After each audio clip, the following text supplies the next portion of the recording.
윤석열 대통령의 헌법재판소 최후 진술.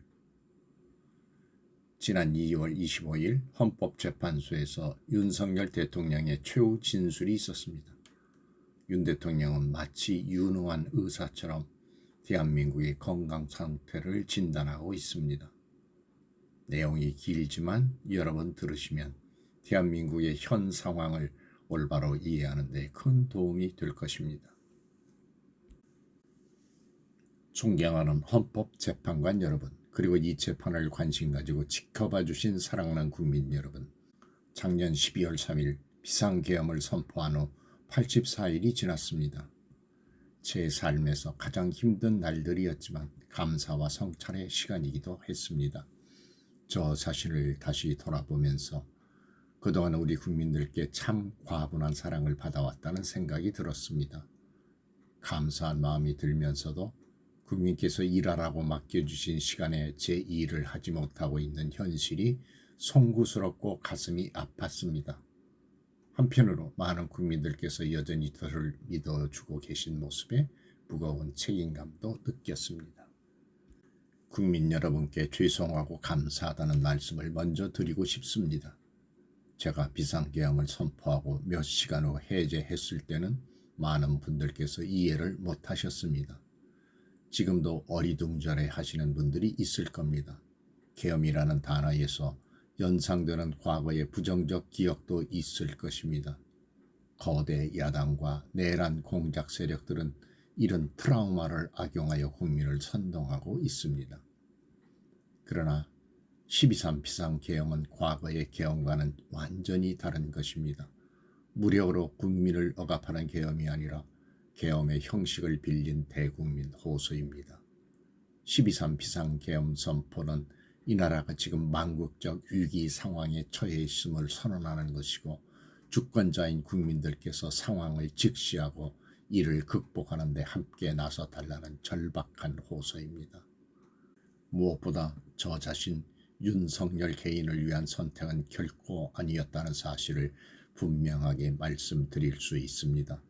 저는 이미 권력의 정점인 대통령의 자리에 있었습니다. 대통령에게 가장 편하고 쉬운 길은 힘들고 위험한 일을 굳이 벌이지 않고 사회 여러 세력과 적당히 타협하고 모든 사람들에게 듣기 좋은 말을 하면서 임기 5년을 안온하게 보내는 것입니다. 일하겠다는 욕심을 버리면 치열하게 싸울 일도 없고 어려운 선택을 할 일도 없어집니다. 그렇게 적당히 일하면서 5년을 지내면 퇴임 대통령의 예우를 누리면서 편안한 노후를 보낼 수도 있습니다. 저 개인의 삶만 생각한다면 정치적 반대 세력의 거센 공격을 받을 수 있는 비상계엄을 선택할 이유가 전혀 없는 것입니다. 저는 비상계엄을 결심했을 때 제게 엄청난 어려움이 닥칠 것을 당연히 예감했습니다. 거대 야당은 제가 독재를 하고 집권 연장을 위해 비상계엄을 했다고 주장합니다. 내란죄를 씌우려는 공작 프레임입니다. 정말 그런 생각이었다면 고작 280명의 실무장도 하지 않은 병력만 투입하도록 했겠습니까? 주말 아닌 평일에 계엄 선포를 하고 계엄을 선포한 후에 병력을 이동시키도록 했겠습니까? 심판정 증거조사에 의하면 그나마 계엄 해제 요구 결의 이전에 국회에 들어간 병력은 106명에 불과하고 본관까지 들어간 병력은 겨우 15명입니다.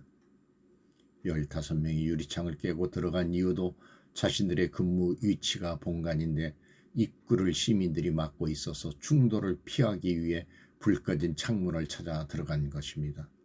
또한 해제 요구 결의가 이루어진 이후에 즉시 모든 병력을 철수시켰습니다. 투입된 군 병력이 워낙 소수이다 보니 국회 외곽 경비와 질서 유지는 경찰에 요청했습니다. 부상당한 군인들은 있었지만 일반 시민들은 단 한 명의 피해도 발생하지 않았습니다. 처음부터 저는 국방부 장관에게 이번 비상계엄의 목적이 대국민 호소용임을 분명히 밝혔습니다.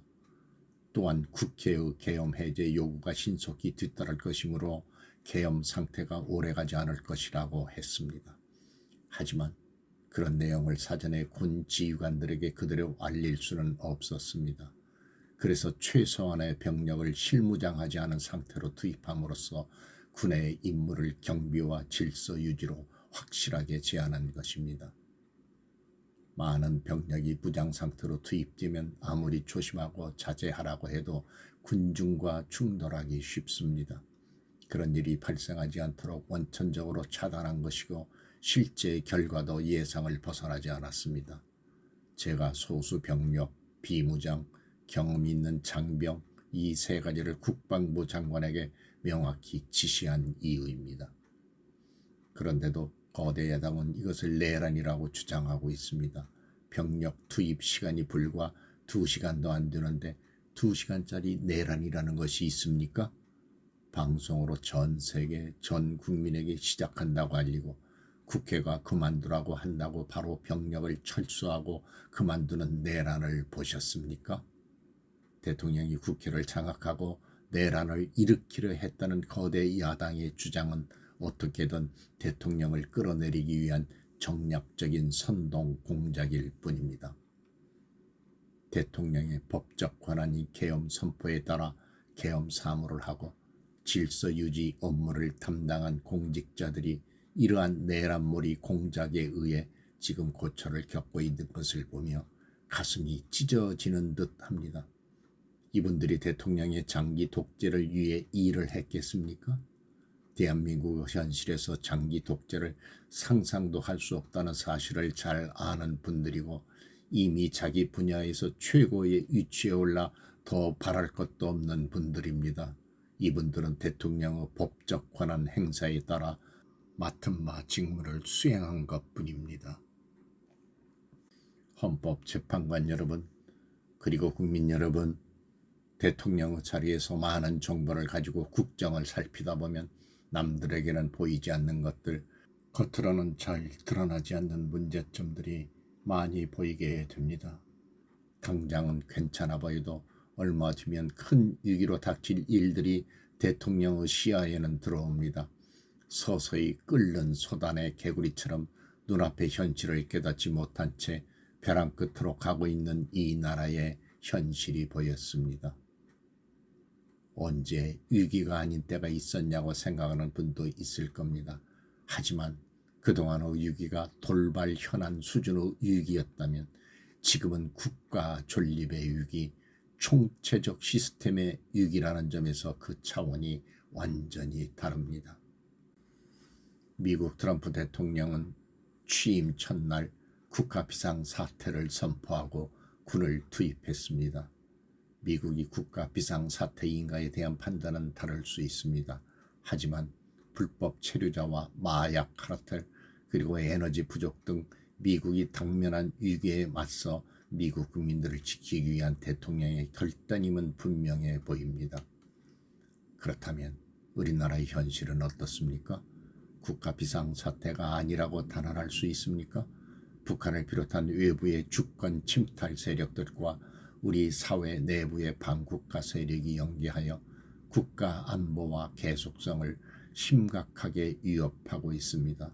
이들은 가짜뉴스, 여론조작, 선전선동으로 우리 사회를 갈등과 혼란으로 몰아넣고 있습니다. 당장 2023년 적발된 민주노총 간첩단 사건만 봐도 반국가 세력의 실체를 쉽게 확인할 수 있습니다. 이들은 북한 공작원과 접선하여 직접 지령을 받고 군사시설 정보 등을 북한에 넘겼습니다. 북한의 지령에 따라 총파업을 하고 미국 바이든 대통령 방한 반대, 한미연합훈련 반대, 이태원 참사 반정부 시위 등 활동을 펼쳤습니다. 심지어 북한의 지시에 따라 선거에 개입한 정황도 드러났습니다. 지난 대선 직후에는 대통령 탄핵의 불씨를 지피라하면서 구체적인 행동 지령까지 내려왔습니다. 실제로 2022년 3월 26일 윤석열 선제 탄핵 집회가 열렸고 2024년 12월 초까지 무려 178회의 대통령 퇴진 탄핵 집회가 열렸습니다. 이 집회에는 민노총 산하 건설노조 언론 노조 등이 참여했고 거대 야당 의원들도 발언대에 올랐습니다. 북한의 지령대로 된 것 아닙니까? 요즘 세상에 간첩이 어디 있냐 말하는 사람들도 있습니다. 하지만 간첩은 없어진 것이 아니라 대한민국의 자유민주주의를 무너뜨리는 체제 전복 활동으로 더욱 진화한 것입니다. 그런데 이러한 간첩 활동을 막는 우리 사회의 방어막은 오히려 약해지고 곳곳에 구멍이 난 상태입니다. 지난 민주당 정권의 입법 강행으로 2024년 1월부터 국정원의 대공수사권이 박탈되고 말았습니다. 간첩단 사건은 노하우를 가진 기관에서 장기간 치밀하게 내사 수사를 해야 합니다. 그런데 제대로 준비할 시간도 없이 전문성과 경험이 부족한 경찰에 대공수사권이 넘어가 버렸습니다. 간첩이 활개치는 환경을 만든 것입니다. 게다가 애써 잡아도 재판이 장기간 방치되는 상황까지 발생하고 있습니다.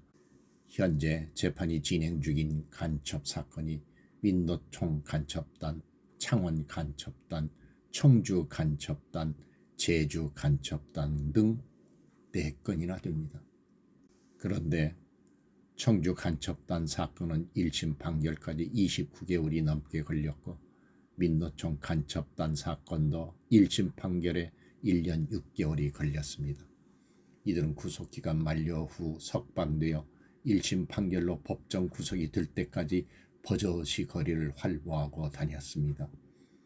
현재 창원 간첩단 사건은 2년 가까이 재판이 중단되어 있고 제주 간첩단 사건도 1년 10개월째 재판이 파행 중입니다. 이들도 모두 석방된 상태입니다. 간첩을 잡지도 못하고 잡아도 제대로 처벌도 못하는데 이런 상황이 과연 정상입니까? 그런데도 거대 야당은 민노총을 옹호하기 바쁘고 국정원 대공수사권 박탈에 이어 국가보안법 폐지까지 주장하고 있습니다. 경찰의 대공수사에 쓰이는 특활비마저 전액 삭감해서 영원으로 만들었습니다. 한마디로 간첩을 잡지 말라는 것입니다. 작년에는 중국인들이 드론을 띄워 우리 군사기지, 국정원, 국제공항과 국내 미군 군사시설을 촬영하다 연이어 적발됐습니다. 이들을 간첩죄로 처벌하기 위해서는 법률을 개정해야 하는데 거대 야당이 완강히 거부하고 있습니다. 국가 핵심 기술을 유출하는 산업 스파이도 최근 급증하고 있습니다. 반도체, 디스플레이 등 기술 유출 피해가 수십조 원에 달하는데 3분의 2가 중국으로 유출됩니다.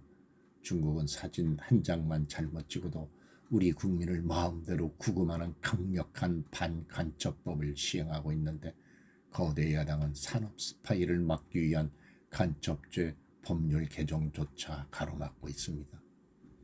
또한 거대 야당은 방산물자를 수출할 때 국회 동의를 받도록 하는 방위사업법 개정안을 당론으로 추진하고 있습니다. 방산 비밀 자료를 국회에 제출해야 하고 거대 야당이 반대하면 방산물자 수출도 할 수 없게 됩니다. 국회에 제출된 방산 비밀 자료들이 제대로 보안 유지가 되며 적대 세력에 넘어가지 않는다고 누가 보장할 수 있습니까? 방산 기밀 자료가 이렇게 유출되면 상대국에서 우리 방산 물자를 수입하겠습니까? 북한, 중국, 러시아가 원치 않는 자유세계의 방산 수출을 하지 말라는 말과 같습니다. 방산 수출은 단순히 돈을 버는 것만이 아닙니다. 수출 상대국과 전략적 연대를 강화하고 더 나아가 자유세계 많은 국가들과 국방 협력을 이뤄서 우리의 안보를 튼튼하게 하는 것입니다. 이러한 방산 수출을 권장하기는커녕 방해하는 것이 누구에게 도움이 되는 것입니까? 거대 야당은 우리 국방력을 약화시키고 군을 무력화하는 데도 앞장서고 있습니다. 북한은 우크라이나의 병력을 파병하며 러시아와 군사 밀착을 시도하고 있습니다. 우리에게 매우 심각한 안보 위협입니다. 그런데도 이를 살피기 위해 참관단을 보내려 하자 거대 야당은 당시 신원식 국방장관 탄핵까지 겁박하며 이를 결사적으로 막았습니다. 심지어 거대 야당은 우크라이나 창관단 파견, 대북 확성기와 우물 풍선 대응 검토 등 우리 군의 정당한 안보 활동까지 외환죄라고 주장하고 있습니다. 국가와 국민의 안전을 지키려는 대통령을 전쟁광이라고 비난하고 북핵 위협에 대응하는 한미일 합동훈련을 극단적 친일 행위라고 매도했습니다. 1차 대통령 탄핵 소추안에는 북한, 중국, 러시아를 적대시한 것이 탄핵 사유라고 명기하기까지 했습니다. 190석에 달하는 무소불위의 거대 야당이 우리나라와 우리 국민 편이 아니라 북한, 중국, 러시아의 편에 서 있는 것입니다. 이러한 상황이 국가위기 상황이 아니면 뭐란 말입니까? 이뿐이 아닙니다. 거대 야당은 핵심 국방 예산을 삭감하여 우리 군을 무력화하려 하고 있습니다. 거대 야당은 전체 예산 가운데 겨우 0.65%를 깎았을 뿐이라고 주장합니다. 하지만 그 0.65%가 어디냐가 중요한 것입니다.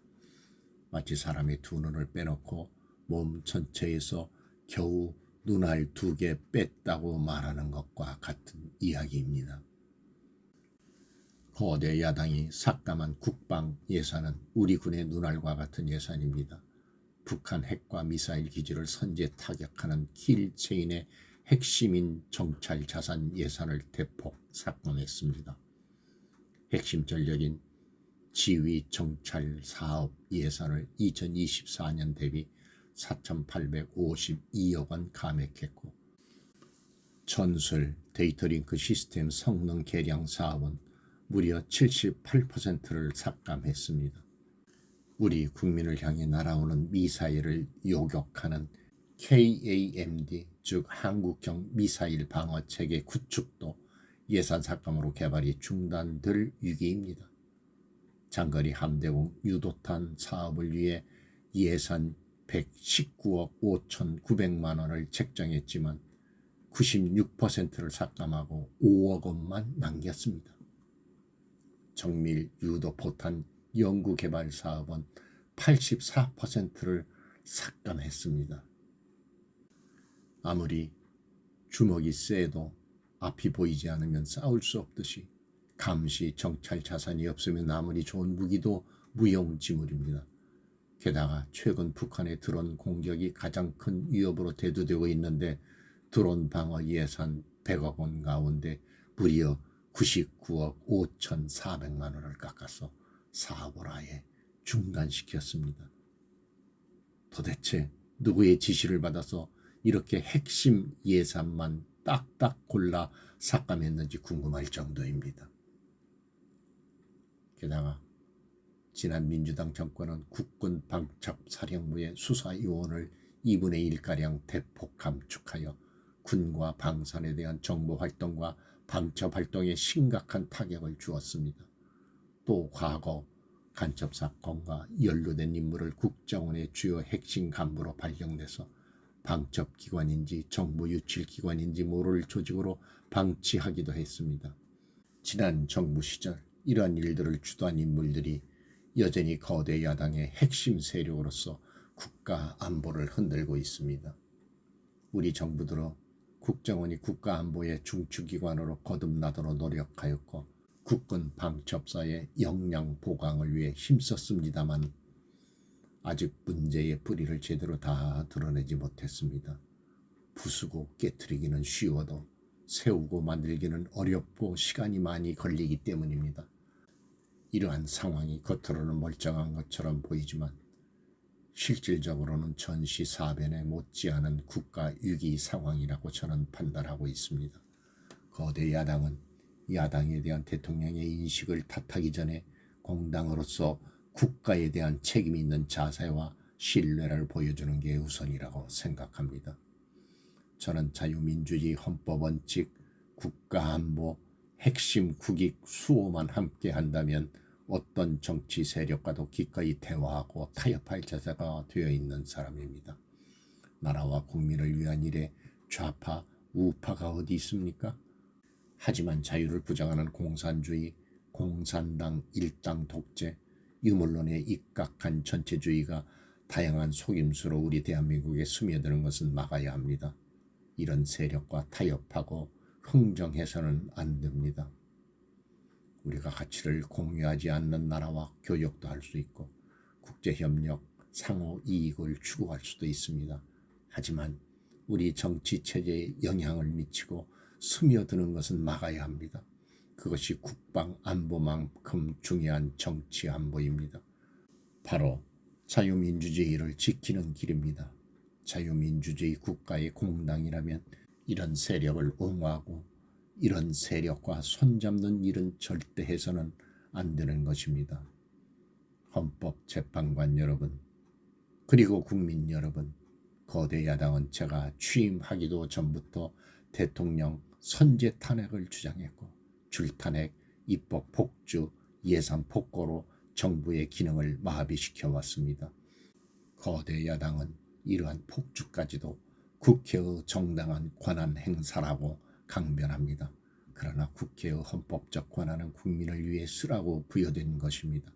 자신들의 정치적 목적을 위해 정부 기능을 마비시키는데 그 권한을 악용한다면 이는 헌정 질서를 붕괴시키는 국헌문란의 다름 아닙니다.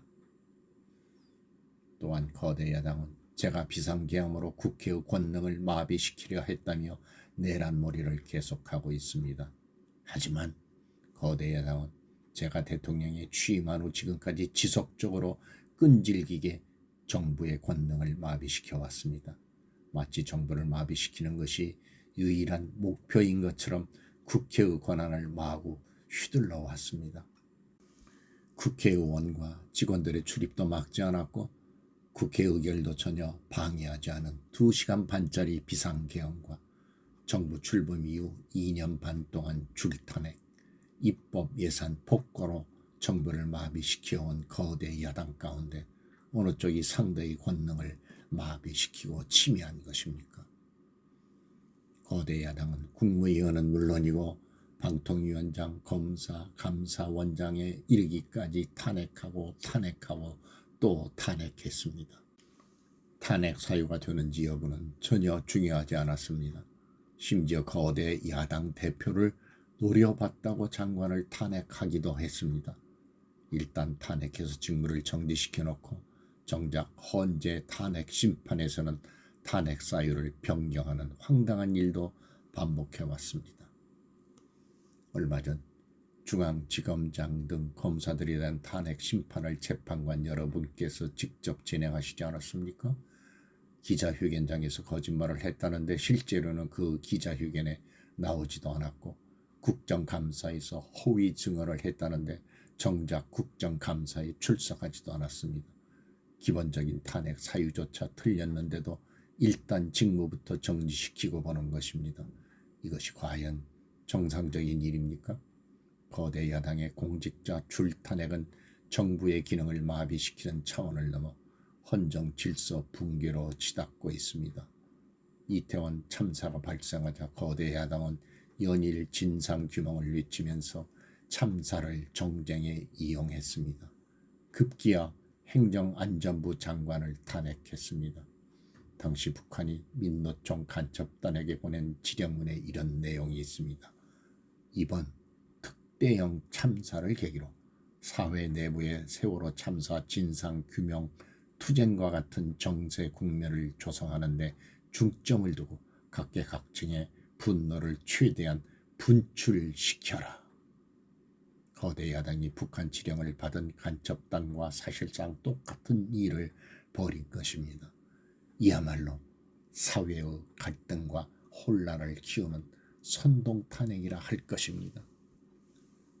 거대 야당은 자신들의 당대표를 수사하는 검사들도 줄줄이 탄핵하고 서울중앙지검장까지 탄핵했습니다.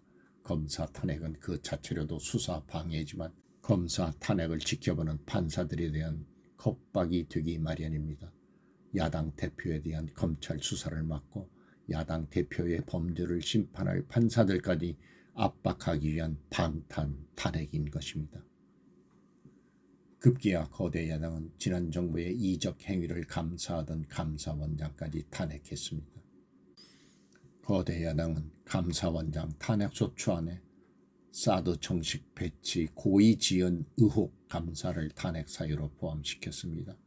이 사건은 지난 민주당 정부의 안보라인 고위직 인사 4명이 주한 중국 대사관 무관에게 사드 배치 작전명, 작전 일시, 작전 내용 등 국가기밀 정보를 넘겨준 간첩 사건입니다. 감사원은 이를 적발하고 검찰에 수사를 의뢰하는 등 감사 조치를 진행하였는데 이것이 탄핵 사유라는 것입니다. 자신들의 간첩 행위를 무마하기 위한 이적 탄핵이 아닐 수 없습니다. 헌법기관인 감사원장에 대한 탄핵은 그 자체로도 심각한 헌법 파괴 행위지만 이적 행위까지 탄핵으로 덮는 것을 보며 이야말로 자유민주주의를 무너뜨리는 망국적 위기 상황이라고 판단한 것입니다. 또 한편 정부 각 부처들은 국민의 세금으로 엄청난 규모의 예산을 사용 집행하고 있습니다. 수많은 산하 기관도 거느리고 있습니다. 그런데 이런 부처의 수장들을 탄핵 조치로 직무 정지시켜 그 부처의 기능을 마비시키거나 심각하게 저해한다면 기회비용과 재정적인 측면에서도 국가와 국민에 얼마나 막대한 피해와 손해를 입히는 것이 되겠습니까? 거대 야당은 공직자를 무차별 탄핵 소추하고 소추인단 변호사 비용도 국민 세금으로 사용하고 있지만 억울하게 탄핵 소추된 공직자들은 직무가 정지된 상황에서 자기 개인 자금으로 변호사 비용까지 조달해야 합니다. 정부 공직자들은 거대 야당의 이러한 폭거에 한없이 위축될 수밖에 없습니다. 이처럼 거대 야당은 선동 탄핵, 방탄 탄핵, 이적 탄핵으로 대한민국을 무너뜨리고 있습니다. 우리나라 선거 가운데 대통령 선거가 기간도 가장 길고 국민적 관심도 가장 큽니다. 그만큼 직선 대통령의 민주적 정당성은 다른 선출직 공직자에 비해 그 무게가 다릅니다. 과거 우리나라 민주화 운동은 한마디로 대통령 직선제 확보였다고도 할 수 있습니다. 그런데 거대 야당은 대선이 끝나자마자 동조 세력과 연대하여 아직 취임도 하지 않은 대통령 당선자를 상대로 선제 탄핵 퇴진 운동을 벌이기 시작했고 지난 2년 반 동안 오로지 대통령 끌어내리기를 목표로 한 정부 공직자 줄탄핵, 입법과 예산 폭거를 계속해왔습니다. 헌법이 정한 정당한 견제와 균형이 아닌 민주적 정당성의 상징인 직선 대통령 끌어내리기 공작을 쉼 없이 해온 것입니다. 이것이 국헌 문란이 아니면 도대체 어떤 것이 국헌 문란 행위겠습니까? 뿐만 아니라 거대 야당의 이런 지속적인 국헌 문란 행위는 국가 정체성과 대외 관계에 있어서 자유민주주의의 헌법 정신과 동떨어진 인식에 기반하고 있습니다. 따라서 직선 대통령을 끌어내리기 위한 줄탄핵, 입법 예산 폭거는 어느 면에서 보나 자유민주주의 헌정 질서를 파괴하는 것입니다. 흔히들 대통령 중심제 권력 구조를 가지고 제왕적 대통령제라고 합니다. 그러나 지금 우리나라는 제왕적 대통령이 아니라 제왕적 거대 야당의 시대입니다. 그리고 제왕적 거대 야당의 폭주가 대한민국 존립의 위기를 불러오고 있습니다. 계엄이요. 벌어진 일들만 보아도 잘 알 수 있지 않습니까? 제가 정말 제왕적 대통령이라면 공수처, 경찰, 검찰이 앞다퉈서 저를 수사하겠다고 나서고 내란죄 수사권도 없는 공수처가 영장 쇼핑, 공문서 위조까지 해가면서 저를 체포할 수 있었겠습니까? 비상계엄에 투입된 군 병력이 총 570명이 불과한데 불법적으로 대통령 한 사람 체포하겠다고 대통령 관저에 3,000에서 4,000명이 넘는 경찰력을 동원했습니다. 대통령과 거대 야당 가운데 어느 쪽이 제왕적 권력을 휘두르며 헌정 질서를 무너뜨리고 있습니까? 제가 비상계엄을 결단한 이유는 이 나라의 절체절명의 위기를 더 이상 방치할 수 없다는 절박함 그것이었습니다. 저는 주권자인 국민들께 이러한 거대 야당의 반국가적 폐악을 알리고 국민들께서 매서운 감시와 비판으로 이들을 멈춰달라고 호소하고자 했습니다. 국정마비와 자유민주주의 헌정질서 붕괴를 막고 국가 기능을 정상화하기 위해 절박한 심정으로 비상계엄을 선포한 것입니다. 12.3 비상계엄 선포는 국가가 위기 상황과 비상사태에 처해 있음을 선언하는 것입니다. 국민을 억압하고 기본권을 제한하려는 것이 아니라 주권자인 국민께서 비상사태의 극복에 직접 나서 주십사 하는 간절한 호소입니다. 그런데 거대 야당은 제가 국회의 요구에 따라 계엄을 해제한 그날부터 탄핵 시동을 걸었습니다. 하지만 비상계엄은 범죄가 아니고 국가위기를 극복하기 위한 대통령의 합법적 권한 행사입니다. 저는 긴급 국무회의를 거쳐 방송을 통해 비상계엄을 선포했고 질서 유지를 위해 국회에 최소한의 병력을 투입했으며 국회가 해제 요구 결의를 하자 즉각 병력을 철수하고 국무회의를 소집해서 계엄을 해제했습니다. 다 알고 계시다시피 2023년 중앙선관위를 포함한 국가기관들이 북한에 의해 심각한 해킹을 당했습니다.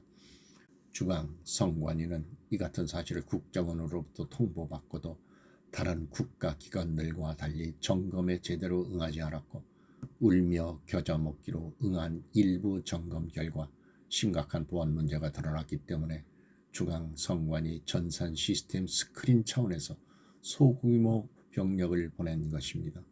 선거의 공정과 직결되는 중앙선관위의 전산 시스템 보안 문제는 우리 자유민주주의 체제의 핵심 공공재이자 공공자산을 지키는 일이기 때문입니다. 더구나 선거 소송에서 드러난 다량의 가짜 부정 투표용지 그리고 투표 결과가 도저히 납득하기 어렵다는 통계학과 수리과학적 논거 등에 비추어 중앙선관위의 전산 시스템에 대한 투명한 점검 필요성이 꾸준히 제기되어 왔습니다. 이런 조치들의 어떤 부분이 내란이고 범죄라는 것인지 도대체 이해할 수가 없습니다. 비상계엄 자체가 불법이라면 계엄법은 왜 있으며 합동참모본부의 계엄과는 왜 존재합니까? 헌법재판관 여러분, 그리고 국민 여러분, 저는 2021년 6월 29일 처음으로 정치 참여를 선언했습니다. 대통령이라는 자리가 영광의 길이 아니라 형극의 길이라는 사실을 잘 알고 있었습니다. 대통령직을 아주 가까이에서 지켜보신 어떤 분은 우리나라 대통령직은 저주의 길이라면서 저를 만류하시기도 했습니다.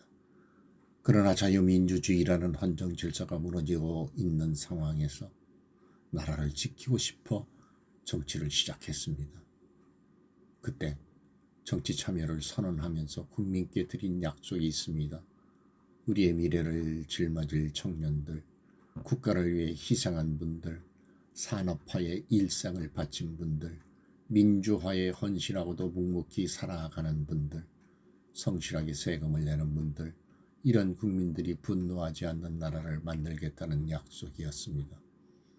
청년들이 마음껏 뛰는 역동적인 나라, 자유와 창의가 넘치는 혁신의 나라, 약자가 기죽지 않는 따뜻한 나라, 국제사회와 가치를 공유하고 책임을 다하는 나라를 만들겠다고 국민께 약속을 드렸습니다. 거대 의석과 이권 카르텔이 나라의 주인 노릇을 하는 데 맞서 빼앗긴 주권을 되찾아 드리겠다고 국민 앞에서 다짐을 했습니다. 그날 이후 지금까지 단 한순간도 이 약속을 잊은 적이 없습니다. 국민의 선택을 받아 대통령이 된 후 이 약속을 지키기 위해 쉼없이 노력하고 또 노력했습니다. 무엇 하나 쉬운 일이 없었습니다. 글로벌 복합위기로 인한 대외 환경의 어려움이 계속됐습니다. 지난 민주당 정부의 잘못된 소주성 정책과 부동산 정책은 우리 경제와 민생의 문제를 풀어가는 데 계속 발목을 잡았습니다. 하지만 어떤 문제라도 노력하면 풀어낼 수 있다고 믿었고 실제로 우리 기업, 우리 국민과 함께 뛰면서 하나하나 문제를 해결할 수 있었습니다. 기쁘고 보람 있는 일도 많았고 부족하고 아쉬운 일도 있었습니다. 무엇보다 국가 안보와 국민 안전을 지키는 제복 입은 공직자에 대한 처우 개선 추진이 보람된 일이었습니다. 지난 민주당 정권은 반일 선동에만 열을 올렸지만 우리 정부에서는 1인당 GDP가 일본을 앞질렀고 우리 인구의 2배 반이 넘는 경제 강국 일본과 수출액 차이가 이제 불과 수십억 불 규모로 좁혀졌습니다. 20년 전에 비해 100분의 1, 지난 민주당 정부에 비해 수십분의 1로 줄어든 것입니다. 또 작년에 30번이나 열었던 전국 순회 민생 토론회 기억이 많이 납니다. 국민의 어려움을 직접 듣고 많은 일을 현장에서 해결해 드리면서 국민과 같이 웃기도 했고 같이 울기도 했습니다. 수도권, 영남, 호남, 충청, 강원, 제주까지 전국 모든 지역을 다니면서 지역 발전 방안을 함께 고민했습니다. 우리 국민들께서 전국 어디에 살든 공정한 기회를 누리며 행복하게 살 수 있도록 만들어서 진정한 국민 통합을 이루고 싶었습니다. 다시 그렇게 일할 기회가 있을까? 마음이 아립니다. 1박 4일의 살인적 일정으로 미국에 가서 한미일 캠프 데이비드 선언을 발표했을 때는 정말 보람이 컸고 마음도 든든했습니다. 방산 수출의 물꼬를 트고 팀 코리아가 체코 원전 건설 사업의 우선 협상 대상자로 선정됐을 때는 뛸 듯이 기뻤습니다. 아쉬웠던 순간도 떠오릅니다. 기업과 국민들에게 꼭 필요한 법안들은 하염없이 뒤로 미뤄놓고 거부권을 행사할 수밖에 없는 유연적 법안, 핵심 국익에 반하는 법안들이 야당 단독으로 국회에서 일사천리로 통과될 때는 정말 답답했습니다. 국방, 치안, 민생을 위해 꼭 필요한 아킬레스건 예산들이 삭감됐을 때는 막막한 심정이 들었습니다. 지금 저는 잠시 멈춰서 있지만 많은 국민들, 특히 우리 청년들이 대한민국이 처한 상황을 직시하고 주권을 되찾고 나라를 지키기 위해 나서고 있습니다. 비상계엄의 목적이 망국적 위기 상황을 알리고 헌법 제정 권력인 주권자들께서 나서 주시기를 호소하고자 하는 것이었는데 이것만으로도 비상계엄의 목적을 상당 부분 이루었다는 생각이 듭니다. 저의 진심을 이해해 주시는 우리 국민, 우리 청년들에게 진심으로 감사의 말씀을 드리고 싶습니다. 제가 직무에 복귀하게 되면 나중에 또다시 계엄을 선포할 것이라는 주장도 있습니다. 터무니없는 이야기입니다. 계엄의 형식을 빌린 대국민 호소로 이미 많은 국민과 청년들께서 상황을 직시하고 나라 지키기에 나서고 계신데 계엄을 또 선포할 이유가 있습니까? 결코 그런 일은 없을 것입니다. 헌법재판관 여러분, 그동안 심판정에서 다뤄진 쟁점들 가운데 2가지 쟁점에 대해서만 간략하게 말씀드리고자 합니다. 세세한 사실관계를 언급하기보다 상식의 선에서 간단히 말씀을 드리겠습니다. 우선 제가 국회의원을 체포하거나 본회의장에서 끌어내라고 했다는 것입니다. 정말 터무니없는 주장입니다. 상식적으로 이렇게 해서 도대체 뭘 어떻게 하겠습니까? 의원들을 체포하고 끌어내서 계엄 해제를 늦추거나 막는다 한들 온 국민과 전 세계가 지켜보고 있는데 그 다음에 뭘 어떻게 하겠습니까? 계엄 당일 국회의장의 발언대로 국회는 어디서든 본회의를 열어서 계엄 해제를 의결할 수도 있습니다. 영화나 소설에는 나오기도 하지만 현실적으로 이런 일을 하려면 군으로 국가를 완전 장악하는 계획과 정치 프로그램을 갖고 있어야 합니다. 그런데 실제 상황이 그랬습니까? 계엄 사무를 담당할 주요 지휘관들이 비상계엄 직전에 어디에 있었는지 심판정 증거 조사에서 다 드러났습니다. 장관 재가를 받아 지방 휴가를 가거나 부부 동반 만찬, 간부 만찬 회식을 하다가 계엄이 선포된 직후에야 국방부 장관으로부터 업무 지시를 받았습니다. 준비된 치밀한 작전 계획이나 지침이 없었기 때문에 혼선과 허술함도 있었습니다. 국방부 장관이나 지휘관들이나 경험이 풍부한 군사 전문가들인데 왜 이랬겠습니까? 12.3 계엄 선포는 계엄 형식을 빌린 대국민 호소이고 과거 계엄과 다른 것이었기 때문입니다.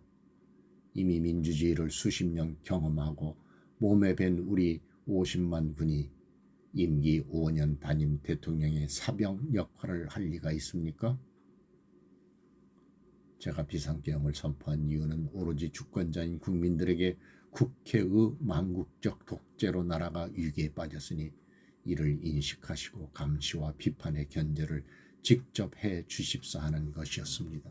공화국의 대의제 위기에 헌법 제정 권력인 주권자가 직접 나서달라는 호소였습니다. 의원을 체포하거나 끌어내라고 했다는 주장은 국회의 280명의 질서유지 병력만 계획한 상태에서 전혀 앞뒤가 맞지 않는 이야기입니다. 국회가 비어있는 주말도 아니고 회기 중인 평일에 이러한 병력으로 정말 말이 안 되는 이야기입니다. 국회의원만 300명이고 국회 직원들과 보좌진을 합치면 몇천 명이 넘습니다. TV 생중계를 보더라도 계엄 선포 후 얼마 지나지 않아 이미 국회 경내와 본관에는 수천 명의 국회 관계자와 민간인들이 들어왔습니다. 실제로 계엄 선포 후 1시간 30분이 지나서야 질서유지 병력이 도착하였고 국회 경내에 진입한 병력이 106명, 본관에 들어간 병력이 겨우 15명인데 이렇게 극소수 병력을 투입해놓고 국회의원을 체포하고 끌어내라는 게 말이 되겠습니까?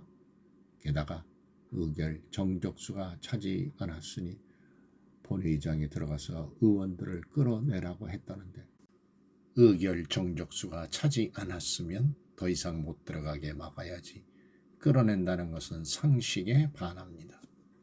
본관에 진입한 군인들은 본회의장이 어딘지도 몰랐다고 합니다. 무엇 하나 말이 되지 않습니다.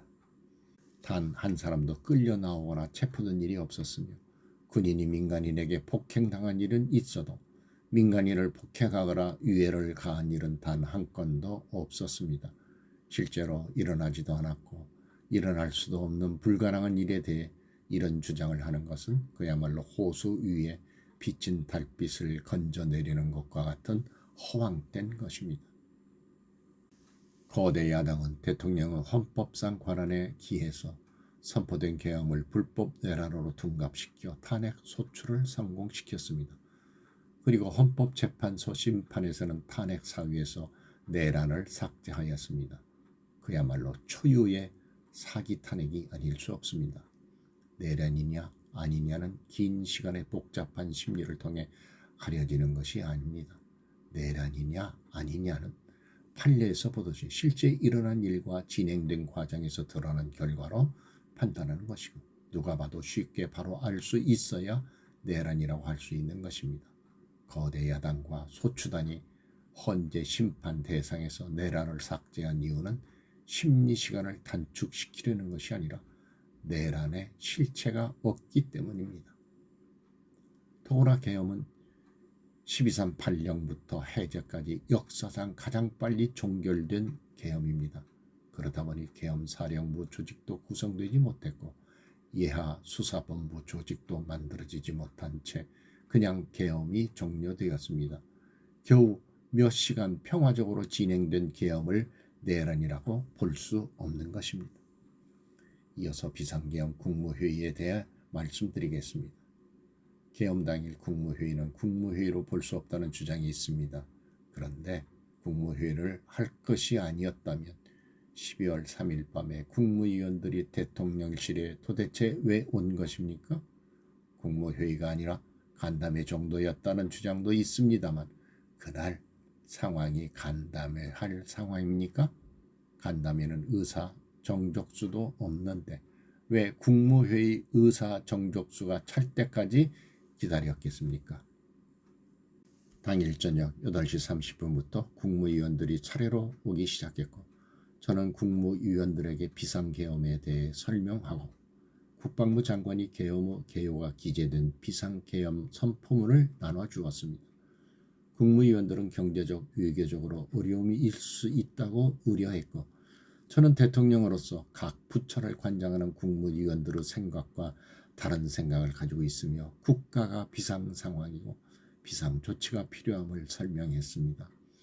그리고 각 부처 장관의 우려 사항, 예를 들어 경제부총리의 금융시장 혼란 우려와 외교부 장관의 우방국 관계 우려는 걱정하지 말라고 했습니다.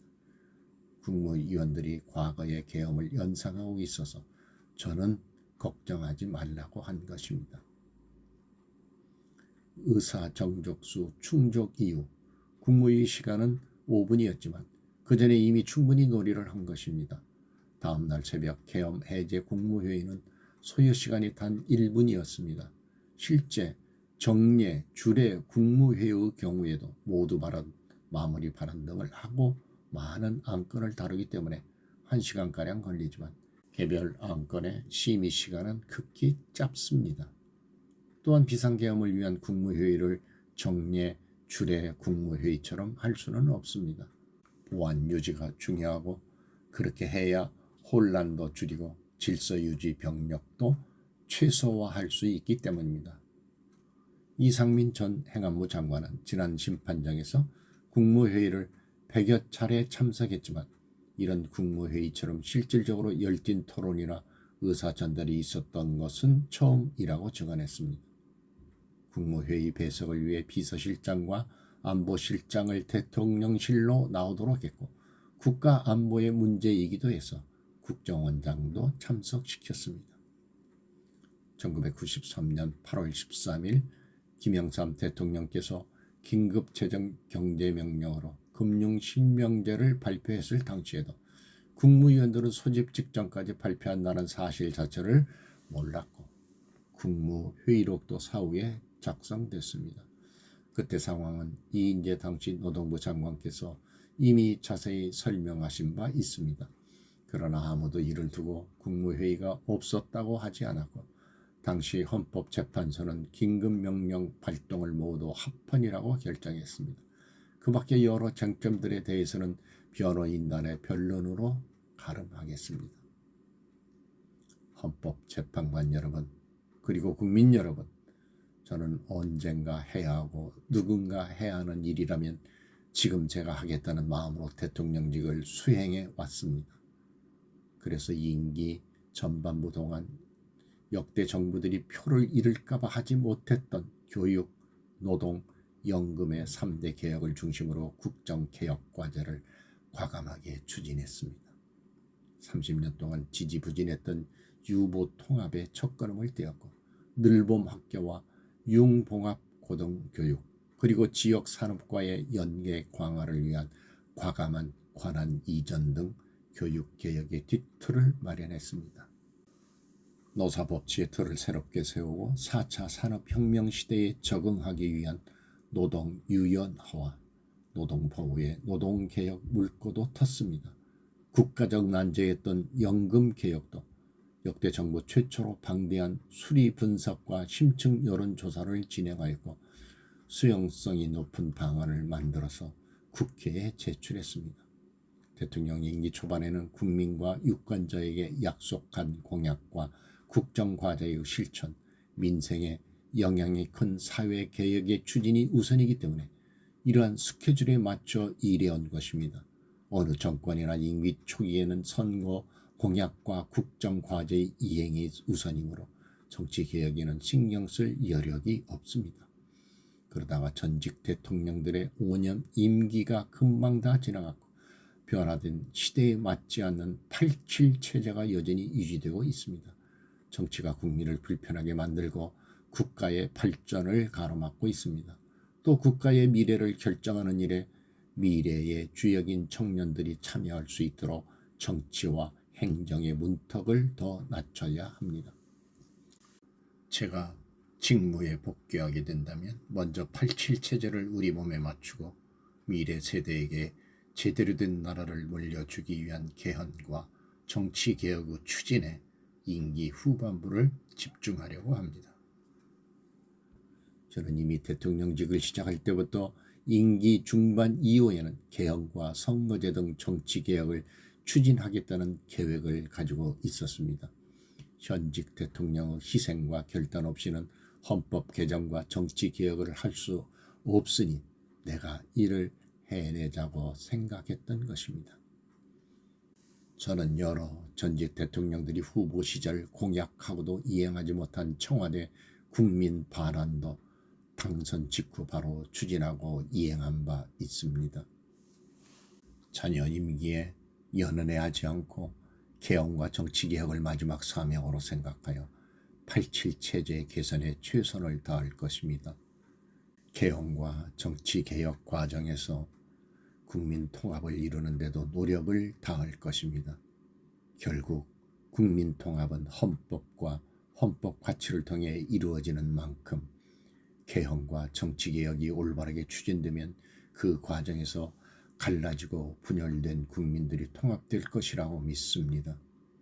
그렇게 되면 현행 헌법상 자녀 임기에 연연해할 이유가 없고 오히려 제게는 크나큰 영광이라고 생각합니다. 그리고 국정 업무에 대해서는 급변하는 국제 정세와 글로벌 복합 위기 상황을 감안하여 대통령은 대외 관계에 치중하고 국내 문제는 총리에게 권한을 대폭 넘길 생각입니다. 우리 경제는 다른 어느 나라보다 대외 의존도가 매우 높습니다.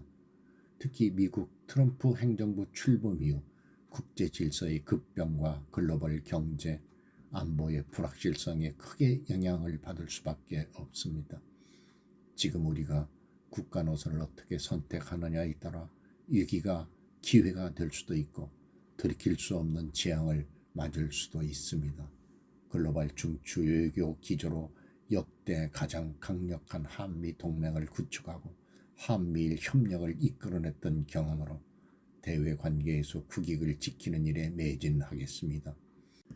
임기 전반기에도 국민통합위원회를 통해 지역별, 세대별, 계층별 통합을 위해 노력해왔지만 앞으로도 국민을 하나로 묶고 국가 전체 시너지를 올리는 국민통합에 더욱 노력할 것입니다.